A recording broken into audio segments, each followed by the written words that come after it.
What's up, everybody? In today's video, we're going to be doing tier lists on all the various sections for the Black Cat event.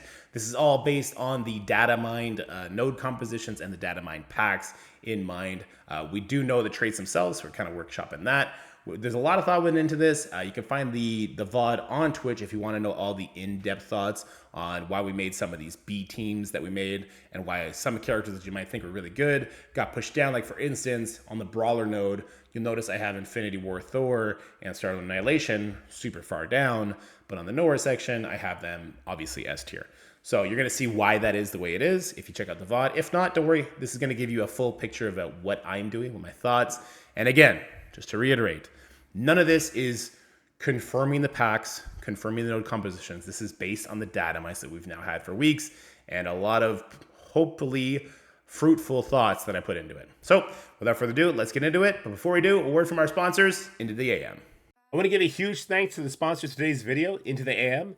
If you're a fan of the channel, you know I love this company. The fit, the feel, the comfort, the quality of their clothing is unbeatable. 10 out of 10. My drawer is full of it. My wife's drawer is full of it. And even my son is getting in on the action now.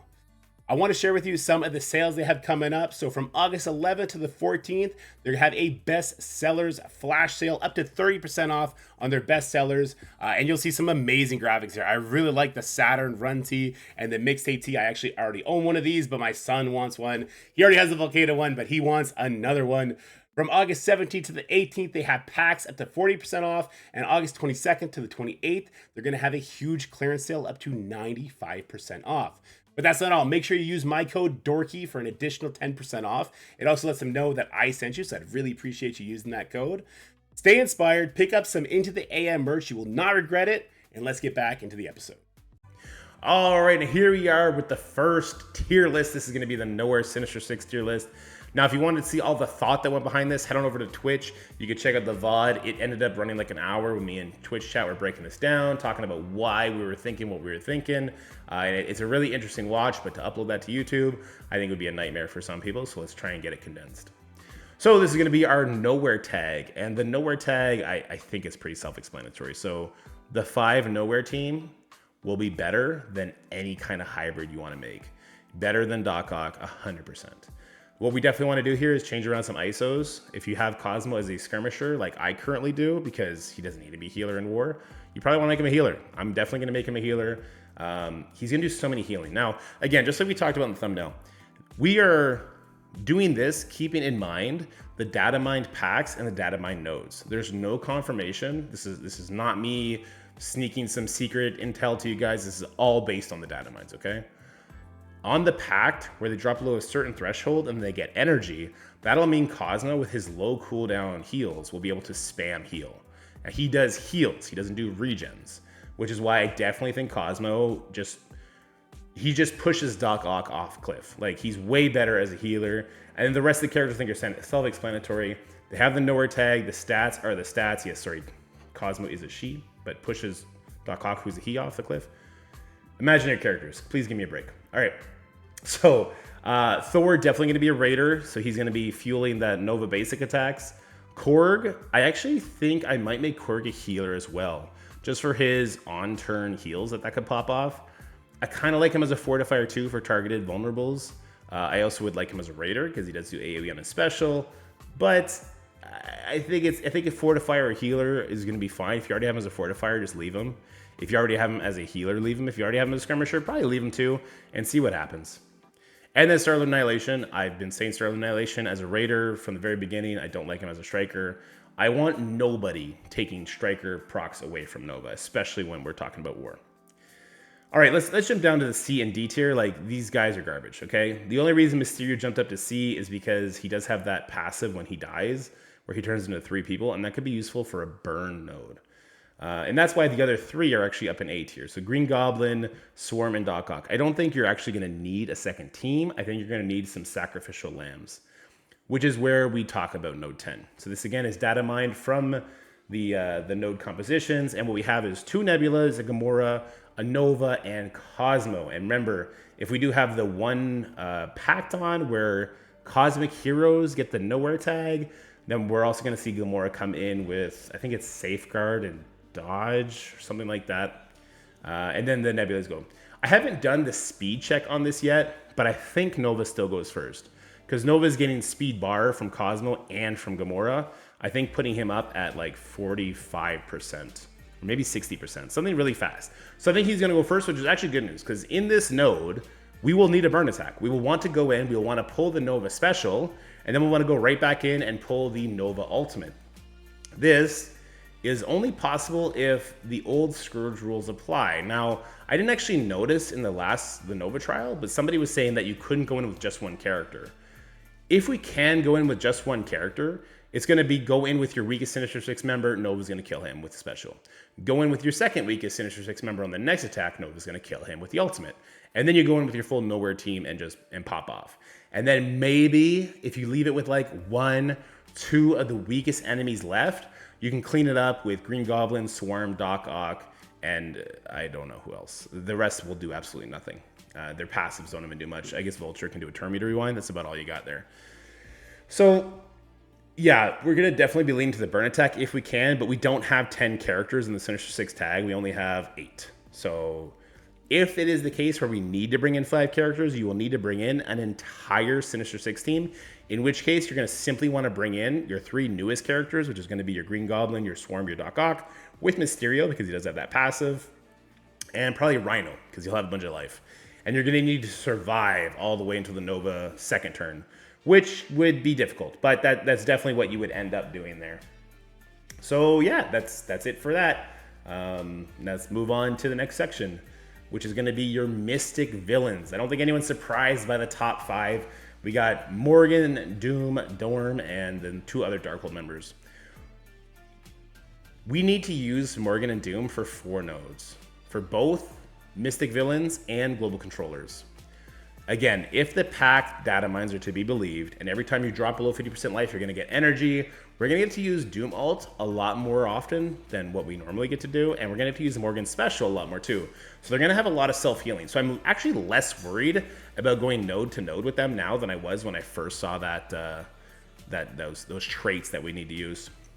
So that's definitely going to be your main team, and I think there's actually a reason to use a secondary team. So let's look at Mystic Villain Node 7, and this first wave is monstrous. The Quicksilver, the Silver Surfer, if you're pushing higher difficulties, is going to be an absolute nightmare. I think we need to go in, we need to snipe out this Quicksilver. Now, this will be the last Mystic Villain section, so we could send in characters to die, right? The obstacle will be not letting Minerva revive before the fight ends. I think this is actually going to be not impossible, though, because we do have some mind control characters. So Loki does a mind control, and Sylvie does a mind control.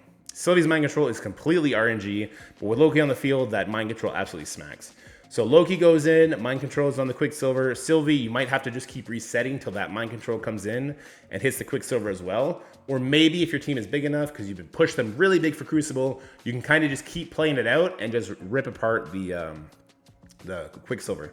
Keep in mind that Mr. Negative will strip off charges if he reaches his ultimate, I believe. So if he can get to that ultimate, then he could rip the charges off Quicksilver, and then maybe you can just do a straight up fight until he's dead. But I would not send in my main team, especially because this is the second last node we're going to use them in. So they're going to be pretty like beat up at that point.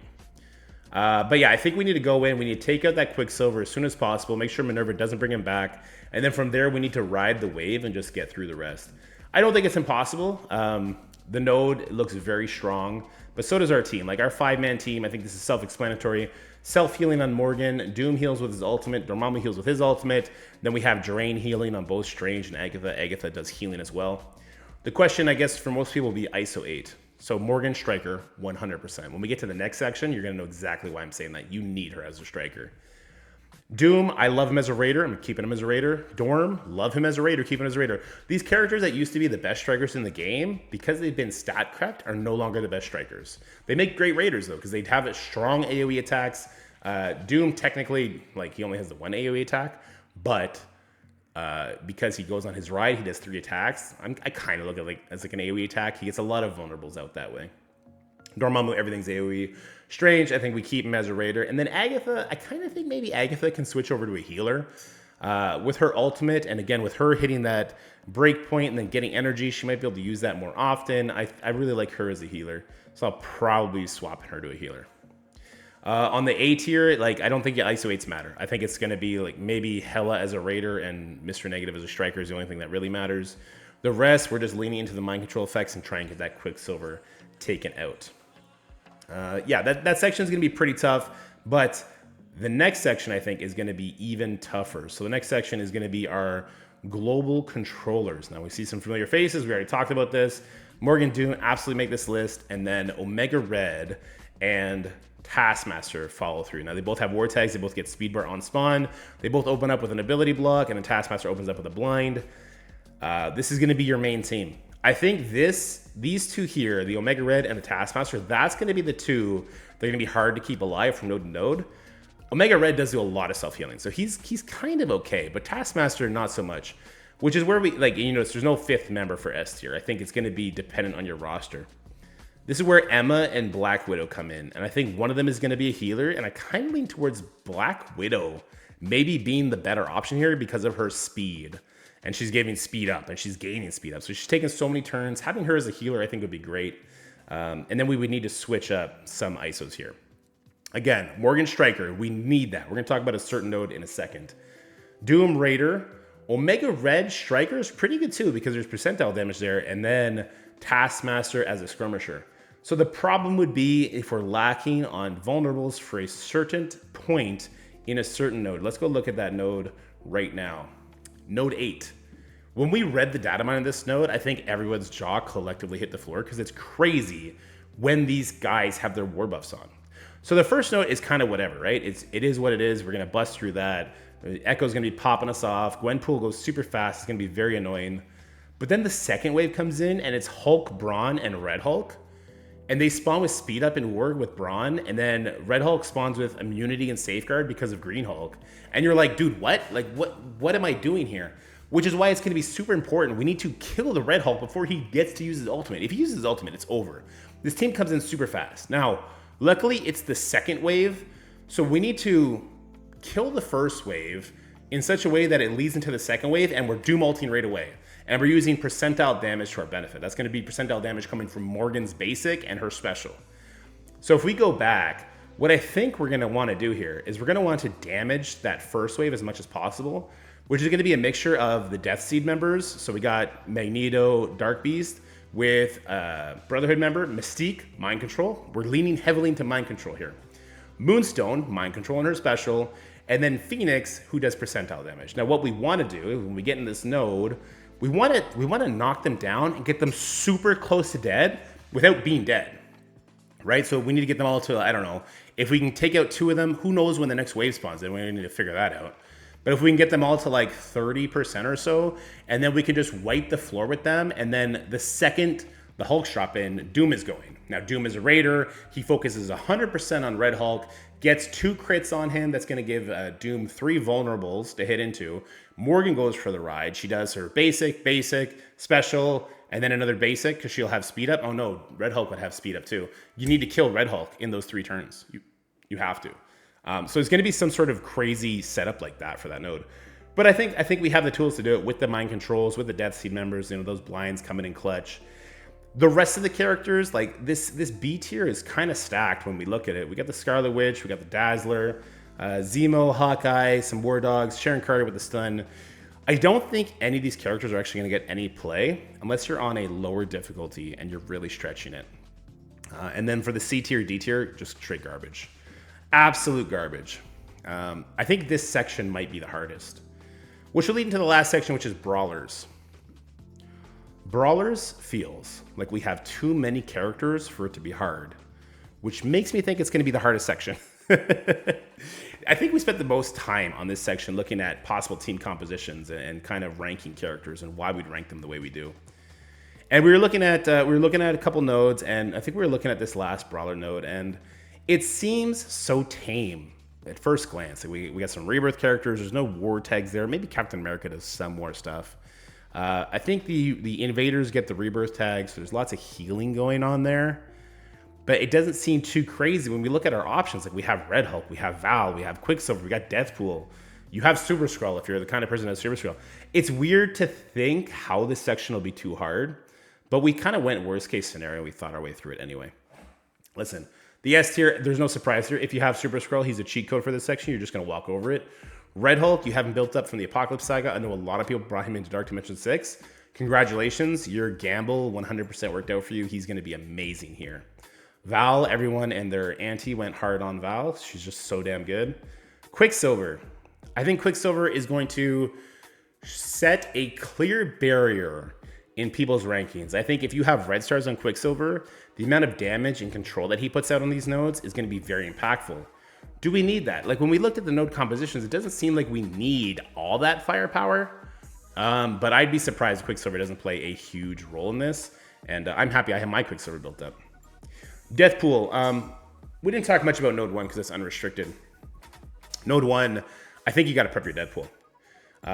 We didn't look at the first Brawler node, but there is a Morgan Le Fay that drops in. I think Deathpool one-shots him. So I think Morgan Le Fay, just her existence makes Deathpool an S tier so that we can finish off that node. She's the last character that drops in the last wave. We can finish that node at full life because if you're pushing a high difficulty and she gets to do one ability, I think you lose like 50% of your life out the gate. And we don't want that to happen. So yeah, Deathpool definitely made that list. And then the rest was really difficult. So Abomination makes A tier because he gives Red Hulk 30% life and he's a raider. So you're gonna have a lot more vulnerables. We'll talk about ISO in a second.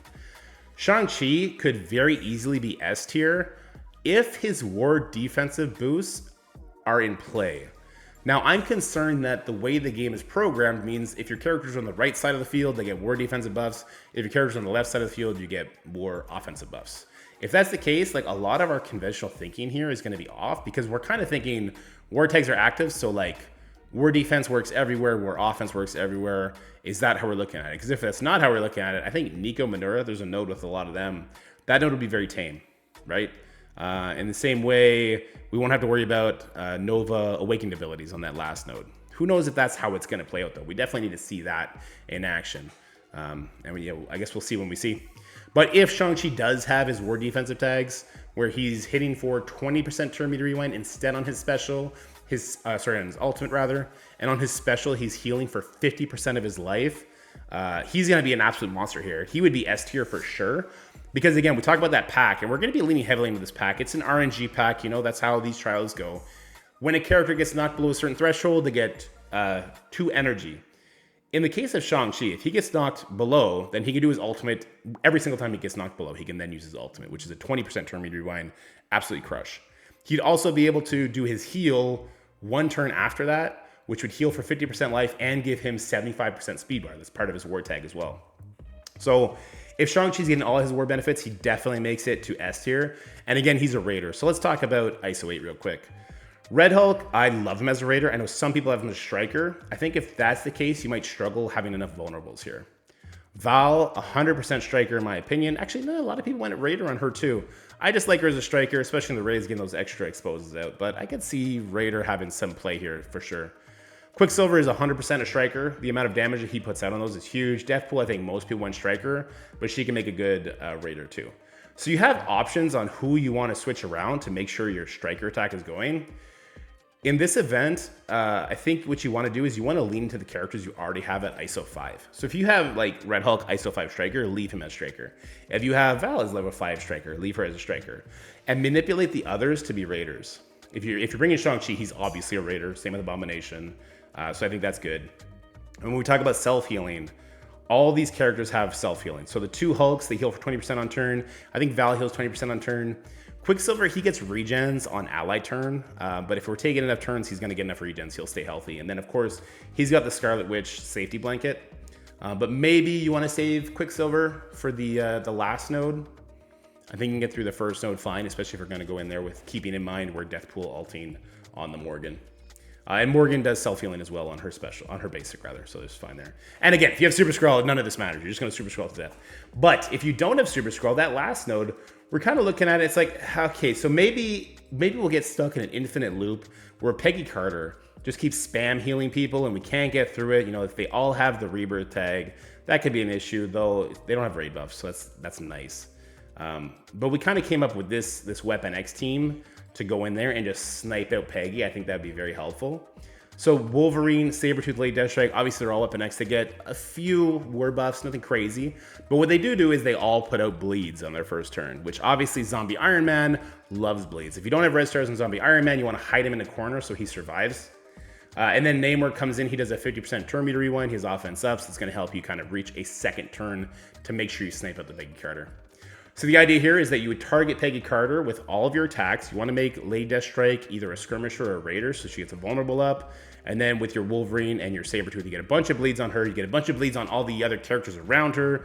But because you were targeting Peggy, she's the lowest life ally. Bada bing, bada boom, get her dead as fast as you possibly can. And I think after that, the rest of the node will kind of just fall into place. I guess it depends on how many healer ISOs they have here. That could be an interesting idea as well. But yeah, I just really like this Weapon X team. And then the thing about this section, why I'm kind of scared about it, is we have so many other good options. So many. You have the Gamora Nebula. We didn't even touch on that. So in my head, I'm going to one-shot the first Brawler node using my best 5 characters. I'm going to Weapon X the Peggy after that, and then I'm going to go into my best team after that.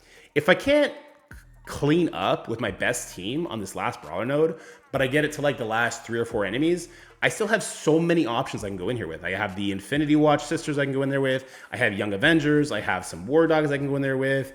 I got Shadowlands if you have a big Shadowlands team. So if this might be a 3-hit node. Take out Peggy, maybe take a couple other people, depending on Zombie Iron Man bleed damage. And then we take out the majority with our main team. And then we have a cleanup team with the Infinity Watch mixed with Young Avengers. I think that'll be fantastic.